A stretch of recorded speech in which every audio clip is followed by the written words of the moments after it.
The honourable member for River Heights. Mr. Speaker, I asked my questions today in memory of Elijah Harper, who publicly expressed concern about Aboriginal children in our province being apprehended by CFS. Under the NDP, the number of children in care has almost doubled to approximately 10,000, with the majority, sadly, being Aboriginal children living in poverty. Make Poverty History Manitoba and more than 140 organizations have approached the NDP to raise the shelter rates, which would protect more children from being apprehended by CFS, and yet the NDP have refused.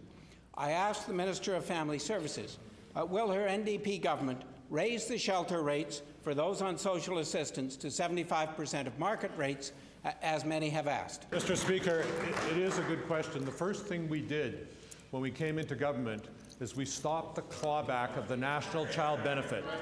That is worth about $48 to $50 million in benefits to families, particularly lone parent families in Manitoba, no matter where they live, Mr. Speaker. That puts an additional $500 a month into the hands of people on social assistance raising children. And that has lifted about 28% of those people out of poverty, Mr. Speaker. That's the kind of policy we're pursuing, as well as building more housing so people can have stable housing while their children to go to school. And we all know that the great equalizer has been mentioned on this side of the House is the opportunity to get an education when you live in a stable neighborhood, which is why we continue to fund education at the rate of inflation. When members opposite every single year vote against that budget increase for children, for families, for housing, and for education, Mr. Speaker. Mr. Speaker, on May 26, 2005, the previous Minister of Family Services, the MLA for Riel, said that Manitoba's child welfare system developed out of the residential school system,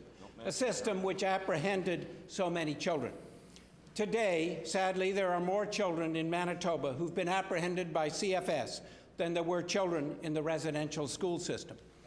I asked the Minister of Family Services, why is the NDP going down in history as apprehending and separating Aboriginal children from their families in higher numbers than were apprehended and put into Manitoba's residential schools? Speaker, there has been a pattern in this province and in other provinces where children were taken into care, both through residential schools and the child welfare system, by people not of those communities. And the big change that was made was a respect to the Aboriginal Justice Inquiry, which said there should be a partnership with First Nations communities to run the child welfare system.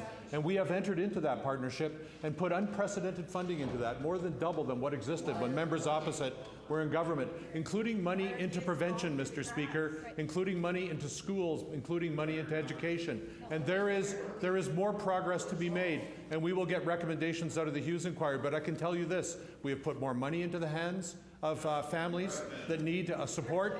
We have put prenatal benefits and home visiting for young families and expected mothers. We have removed the clawback of the National Child Benefit, and we are building records amounts of housing, and we are doing it in partnership with our First Nation citizens of Manitoba, Mr. Speaker. Mr. Speaker, recently the former children's advocate, Billy Shibler, said at the Phoenix Sinclair Inquiry, and I quote, "Children who came through the residential school system and the children who come through the child welfare system come away with the same wounds.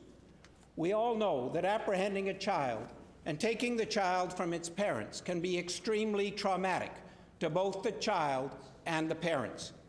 I asked the Minister of Family Services, what is the NDP doing to end the cycle of trauma and apprehended child experiences, and to provide the type of support which would ensure that a child in the CFS is well equipped to raise his or her own children?"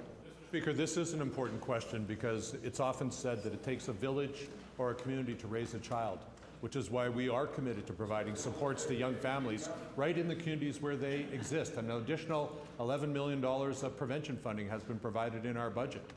We are working very closely with those communities to create jobs, to ensure that they have proper services, to ensure that they have supports. From the very date of inception of the new child, Mr. Speaker, there is the potential to have access to a nurse.